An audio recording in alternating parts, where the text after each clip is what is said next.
Next topic अपना है interference of waves, light waves, not waves, light waves. Upon light waves का जो interference है वो यहाँ पर पढ़ने वाले हैं। ठीक है, नमस्कार। कोटा साथी के ऑनलाइन क्लासेज में सभी का स्वागत है। Powered by PW. चैनल को सब्सक्राइब करें, लाइक करें और शेयर करें। इंटरफेरेंस ऑफ वेव्स, यहाँ पर वेव्स जो है वो है लाइट वेव्स। ठीक है, लाइट वेव्स। अपने पास अगर दो लाइट वेव्स हैं और उन दोनों को अपन कंबाइंड कर दें तो कंबाइंड करने के बाद में एक सिंगल लाइट वेव बनेगी। उस सिंगल लाइट वेव जो है उसके अंदर इंटरफेरेंस जो है वो प्रोड्यूस होने वाला है। उसके अंदर इंटरफेरेंस जो है वो प्रोड्यूस होने वाला है। ठीक है, उसी के अंदर अपन इंटरफेरेंस की स्टडी जो है वो करने वाले हैं। ठीक है,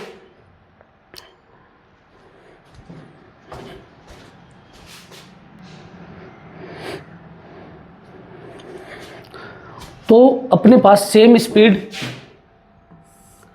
वेवलेंथ और फ्रीक्वेंसी और टाइम पीरियड सब कुछ इस लाइट वेव का सेम है। दोनों लाइट वेव का सेम है। मैग्नीट्यूड है वो इनका लगभग इक्वल है।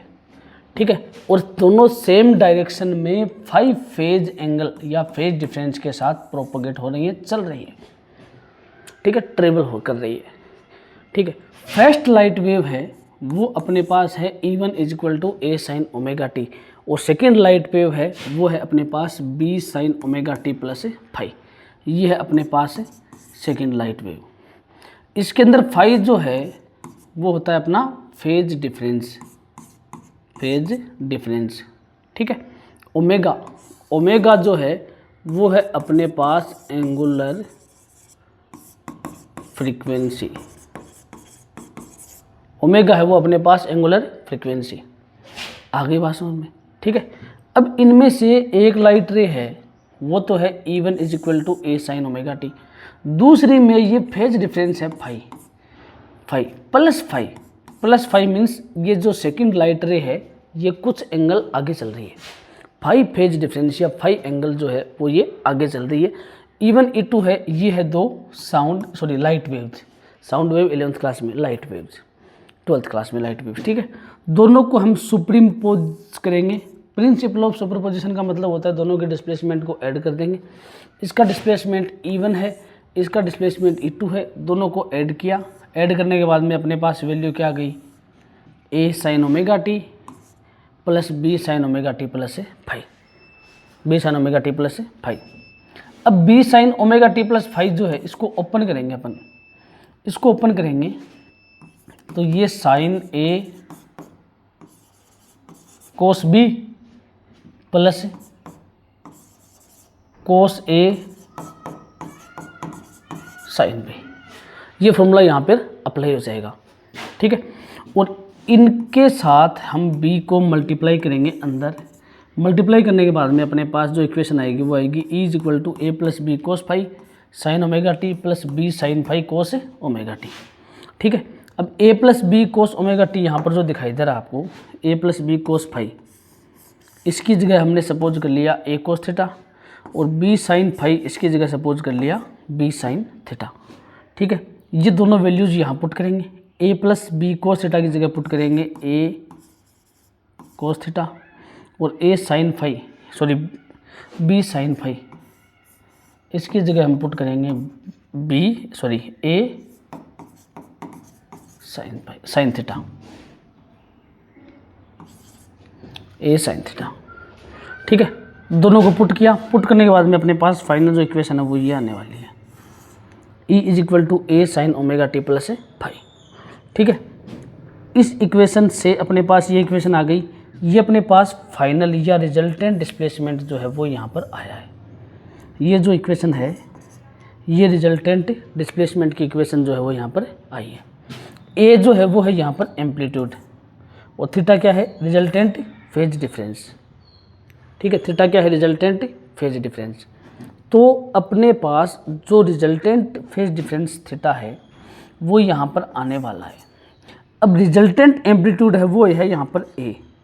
क्यों? क्योंकि ये जो वेव है ये रिजल्टेंट वेव है, तो रिजल्टेंट वेव का जो यहाँ पर एम्पलीट्यूड होगा ये अपने पास आएगा रिजल्टेंट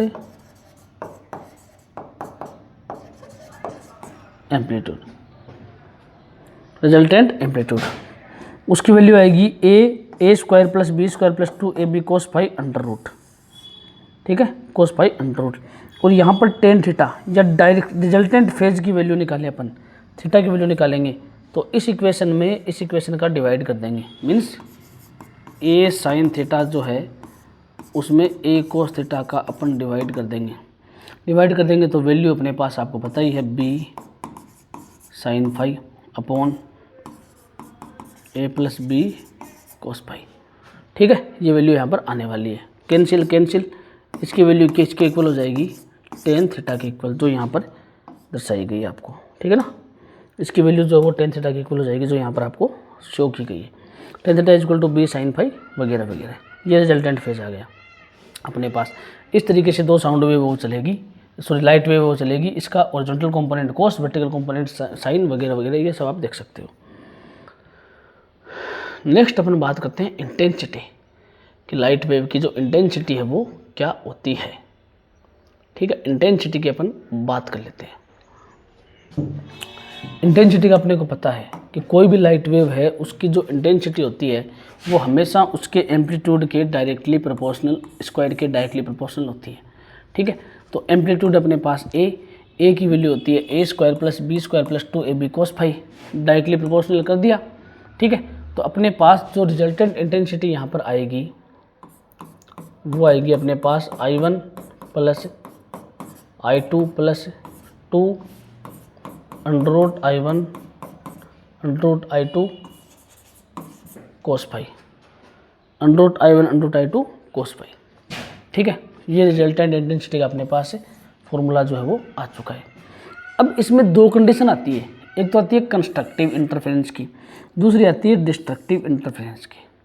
डिस्ट्रक्टिव इंटरफेरेंस में जो इमेज बनेगी, सॉरी जो फ्रिंज बनेगी वो बनेगी ब्लैक, और कंस्ट्रक्टिव इंटरफेरेंस में जो फ्रिंज बनेगी वो क्या बनेगी अपनी ब्राइट, वो क्या बनेगी अपनी ब्राइट, ठीक है। इसके लिए इंटेंसिटी आई जो है वो होती है मैक्सिमम, इंटेंसिटी आई जो है वो क्या होती है मैक्सिमम, और फाई जो है वो 2n पाई के इक्वल होता है। मीन्स कंस्ट्रक्टिव इंटरफेरेंस के लिए अपने पास जो फेज एंगल होता है वो होता है 2 पाई n या 2n पाई के इक्वल, और डिस्ट्रक्टिव इंटरफेरेंस में जो फेज एंगल या फेज डिफरेंस होता है वो होता है 2n + 1 पाई, 2n + 1 पाई, n = 0 1 2 3 4 5 6 7 ये हो सकता है, ठीक है। और इसके अंदर जो पाथ डिफरेंस होता है, ठीक है, कंस्ट्रक्टिव इंटरफेरेंस में जो पाथ डिफरेंस होता है, ठीक है, पाथ डिफरेंस वो होता है डेल्टा = n लैम्डा, और इसके अंदर क्या होता है 2n + 1 λ/2, 2n + 1 λ/2। इसके अंदर जो इंटेंसिटी आएगी वो आएगी I मैक्सिमम = a + b का होल स्क्वायर, और इसके अंदर जो इंटेंसिटी आएगी वो आएगी I मिनिमम = a - b का होल स्क्वायर, ठीक है। आई बात समझ में? चलिए, ये अपने पास यहाँ तक जो कॉन्सेप्ट है वो अपना क्लियर हो चुका है। इंटरफेरेंस ऑफ लाइट के अंदर छोटे छोटे फॉर्मूलाज हैं वो आपको यहाँ पर देखने पड़ेंगे। अब इसमें कंपैरिजन दे रखा है कि इंटेंसिटी जो है वो मैक्सिमम और मिनिमम होती है, उसके लिए क्या क्या कॉन्सेप्ट जो है वो अपन यहाँ अप्लाई करने वाले हैं, ठीक है। मैक्सिमा एंड मिनिमा, जहाँ मैक्सिमा होगा वहाँ फ्रिंज बनेगी ब्राइट, जहाँ मिनिमा होगा वहाँ फ्रिंज बनेगी डार्क या ब्लैक, डार्क या ब्लैक, ठीक है। आई मैक्सिमम की वैल्यू अपने पास ये है, आई मिनिमम की वैल्यू ये है, इनका रेशियो निकालेंगे वगैरह वगैरह वगैरह वगैरह ये आ जाएगा, ठीक है। और I maximum = r + 1 r - 1 square, r की वैल्यू 1a/b है। अगर अपन यहाँ तक भी करते हैं तो भी ये करेक्ट माना जाएगा इनका रेशियो, ठीक है।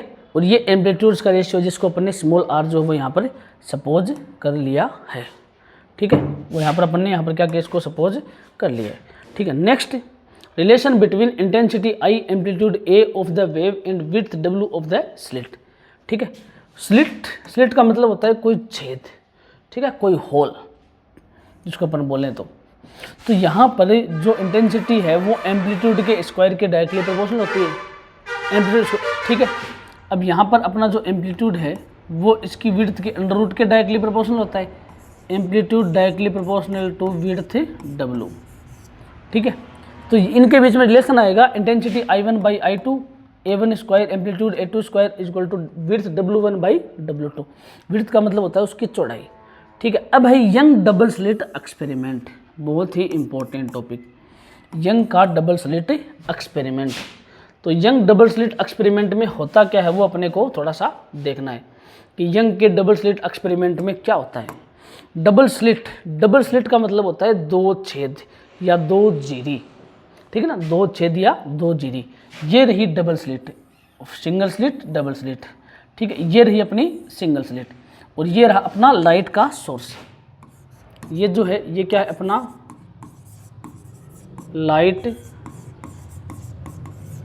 सोर्स, ये हो जाएगा लाइट सोर्स, प्रकाश स्रोत। ठीक है, कुछ नहीं है इसके अंदर, कोई भी हार्ड चीज़ नहीं है, सिर्फ एक चीज़ याद रखनी है कि लाइट का सोर्स जो है इसमें वेव फ्रंट की फॉर्म में लाइट वेव बाहर निकलती है, वो इस गत्ते के ऊपर, यहाँ पर जो गत्ता है या स्क्रीन है, इस स्क्रीन के ऊपर इंसिडेंट होती है लाइट वेव्स की फॉर्म में।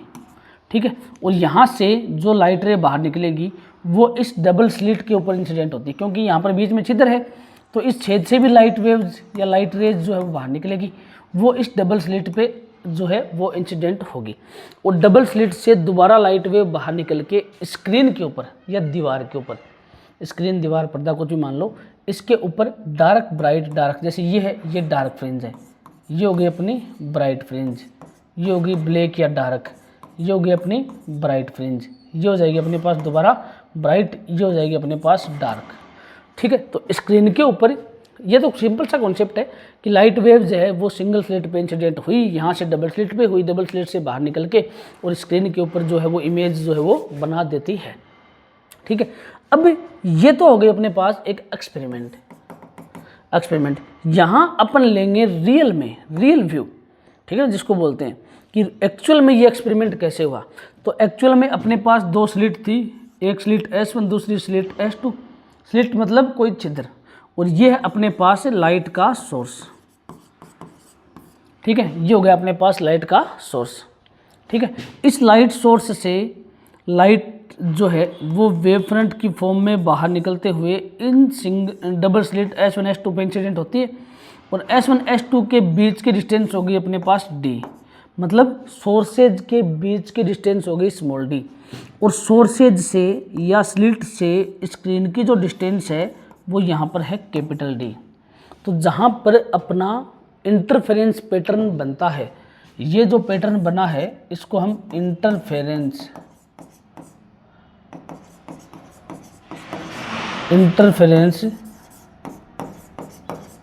पैटर्न भी कहते हैं, ये अपना इंटरफेरेंस पैटर्न भी होता है। ठीक है, अब ध्यान से देखने की बात ये है कि S1 से जो लाइट रे P1 या P पे पहुंचती है, S2 से जो लाइट रे यहाँ पर पहुंचती है, उनके बीच में कुछ पाथ डिफरेंस होता है, ये रहा इतना। ठीक है, ये जो वैल्यू यहाँ पर है ये क्या है, पाथ डिफरेंस। ठीक है, ये क्या है, पाथ डिफरेंस।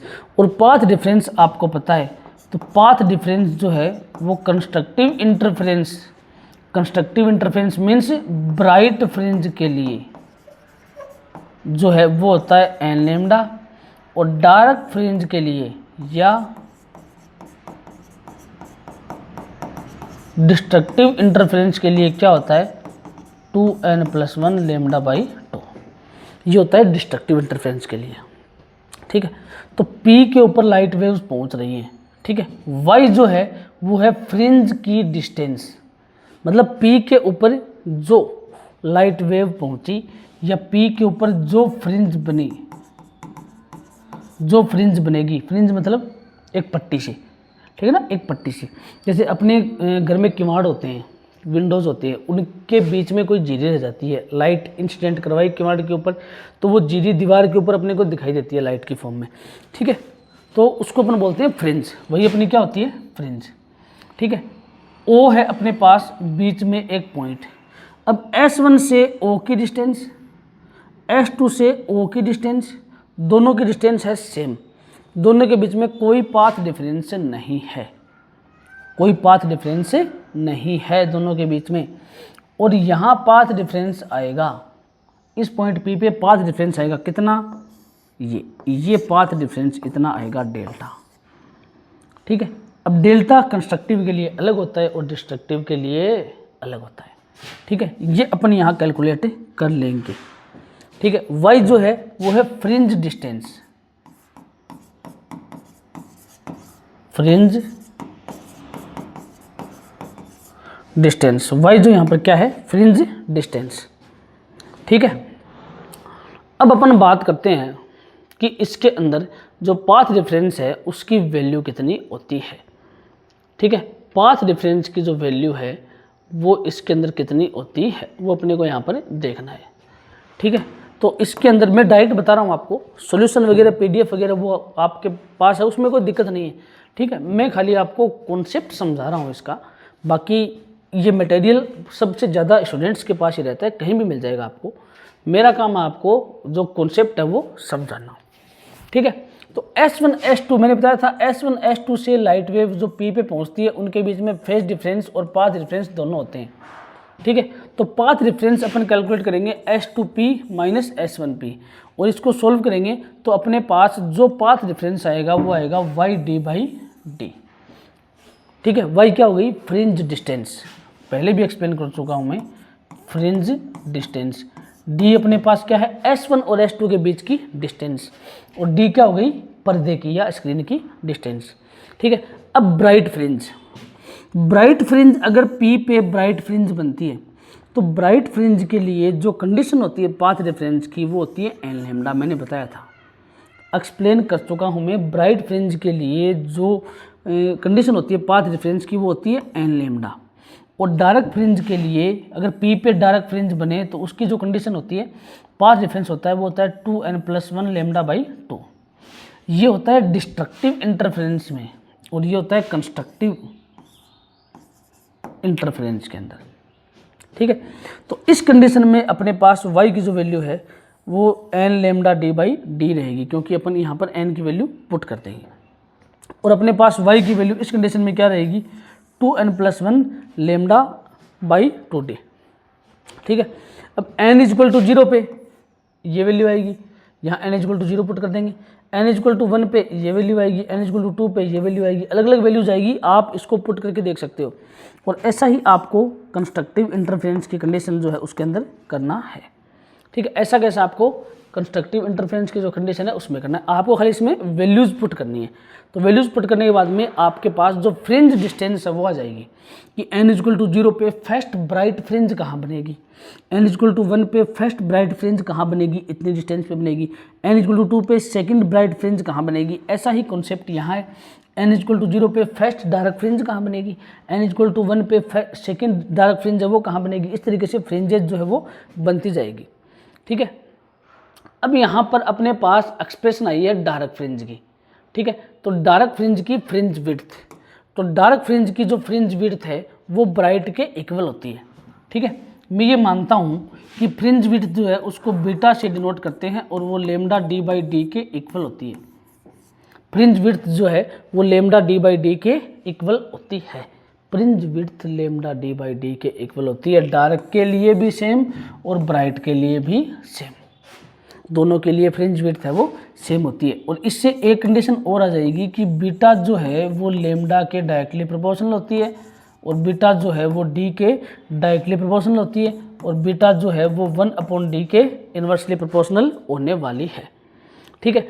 अब है डिस्ट्रीब्यूशन ऑफ इंटेंसिटी, कि इंटेंसिटी है वो कैसे बंटती है, कैसे डिस्ट्रीब्यूट होती है। इंटेंसिटी इस तरीके से डिस्ट्रीब्यूट होगी, ऊपर नीचे चलेगी, ये इंटेंसिटी का डिस्ट्रीब्यूशन है। यहाँ तक इंटेंसिटी की वैल्यू है y एक्सिस पे, और x एक्सिस के ऊपर अपने ले ली फ्रिंज की डिस्टेंस, y या फ्रिंज डिस्टेंस y, ये अपन ने इसके ऊपर यहाँ लेने वाले हैं। ठीक है, अब इंटेंसिटी के लिए अलग अलग कंडीशन आ जाएगी कि मैक्सिमम इंटेंसिटी कैसे होती है और मिनिमम इंटेंसिटी कैसे आएगी इस कंडीशन में। ठीक है ना, A1 A2 को A के इक्वल सपोज कर लिया तो I मैक्सिमम की वैल्यू 4A² के इक्वल हो जाएगी। अब उसके बाद में है कंडीशन फॉर सस्टेन्ड इंटरफेरेंस। ये है इंटरफेरेंस की कंडीशंस जो अपने को स्पेशली जो है वो आज यहाँ पर अपन देखने वाले हैं। ठीक है, इंटरफेरेंस की कंडीशन, पहली कंडीशन क्या है, दोनों सोर्स हैं वो इंटरफेरेंस जो है वो प्रोड्यूस करे तो कोहेरिएंट सोर्स होने चाहिए। अगर सोर्सेज कोहेरिएंट सोर्स नहीं है तो अपना इंटरफेरेंस जो है वो प्रोड्यूस नहीं होगा। Second, the two interfacing wave trains must travel to the same plane of polarisation. ठीक है, दोनों का अगर सेम प्लेन में चल रही है तो पोलराइजेशन का जो प्लेन है दोनों का वो सेम होना चाहिए। पोलराइजेशन का मतलब होता है पोलराइज्ड लाइट को अनपोलराइज्ड लाइट को पोलराइज्ड लाइट में कन्वर्ट करना, वो होता है पोलराइजेशन। मीन्स अपने पास जो सनलाइट होती है, नॉर्मल जो लाइट होती है, ठीक है ना, उसको पोलराइज्ड लाइट में कन्वर्ट करना। ठीक है ना, उसका पोलराइजेशन करना, वो क्या होता है, उसको पोलराइज्ड लाइट में कन्वर्ट करना पोलराइजेशन होता है। जैसे ये मान लो खिड़की है ट्रेन की या एरोप्लेन की, जो विंडो है वो किसी ग्लास की बनी होती है, उस ग्लास के ऊपर अगर सनलाइट इंसिडेंट होती है तो वो उससे रिफ्लेक्ट होके अपने पास निकलती है। मतलब उस शीशे पे जो लाइट रे इंसिडेंट होगी वो लाइट रे जब बाहर निकलेगी और अपनी बॉडी के ऊपर इंसिडेंट होगी तो वो पोलराइज्ड लाइट होगी, उसको पोलराइज्ड लाइट बोलते हैं और उस प्रोसेस को बोलते हैं पोलराइजेशन। ठीक है, और वो जो विंडो है वो जिस ग्लास की बनी है वो ग्लास होता है अपना पोलेरॉइड, वो ग्लास होता है अपना पोलेरॉइड। ठीक है, वो ग्लास कौन सा होता है अपना पोलेरॉइड। ठीक है, थर्ड जो कंडीशन है वो है the two sources must be very close to each other and the pattern must be observe at a large distance to have sufficient width of the fringe. Fringe width है वो sufficient होनी चाहिए। Fourth है the sources must be monochromatic. Monochromatic ध्यान रखना, monochromatic source जो है वो होना चाहिए, otherwise the fringes of colours will be overlap. Fringe का जो कलर है वो ओवरलैप हो जाएगा। ठीक है ना, फ्रिंज का कलर है वो ओवरलैप हो जाएगा, एक के ऊपर एक, एक के ऊपर एक। ठीक है, चलिए उसके बाद में नेक्स्ट जो अपना टॉपिक है वो है कलर्स इन थिन। अच्छा, फिफ्थ रह गया, the two waves must be having same amplitude for better contrast. Same amplitude होना चाहिए दोनों वेव्स का। बेटर कॉन्ट्रास्ट का मतलब है ब्राइटनेस। ठीक है ना, between bright and dark fringes, तो डार्क फ्रिंजेस के बीच में जो एम्पलीट्यूड है वो सेम होना चाहिए। अब है कलर्स इन थिन फिल्म। ठीक है ना, थिन फिल्म में कलर्स, जो ये टॉपिक अपने एनसीईआरटी में नहीं है, इसको अपन नहीं करेंगे, ये टॉपिक अपने एनसीईआरटी में नहीं है। ठीक है, तो आज का जो अपना वेव ऑप्टिक्स का फर्स्ट जो पार्ट है, मतलब फर्स्ट आधा जो चैप्टर है वो अपना वेव ऑप्टिक्स का कंप्लीट हो चुका है। वेव ऑप्टिक्स का फर्स्ट आधा जो चैप्टर है वो कंप्लीट हो चुका है। ठीक है, और आपको दुर्गा कैरियर लाइन जो चैनल है, ठीक है ना, इसके डिस्क्रिप्शन में टेलीग्राम का लिंक मिलेगा, वहाँ आपको ये कंप्लीट पीडीएफ मिलने वाला है, वहाँ ये कंप्लीट पीडीएफ आपको मिल जाएगा। ठीक है, तो सभी से स्टूडेंट से मेरा रिक्वेस्ट है कि चैनल को सपोर्ट करें, ज़्यादा से ज़्यादा सब्सक्राइब और लाइक शेयर करना नहीं भूलें। नेक्स्ट जो पार्ट है वेव ऑप्टिक्स का वो अपन नेक्स्ट वीडियो लेक्चर में करने वाले हैं। Thank you, bye.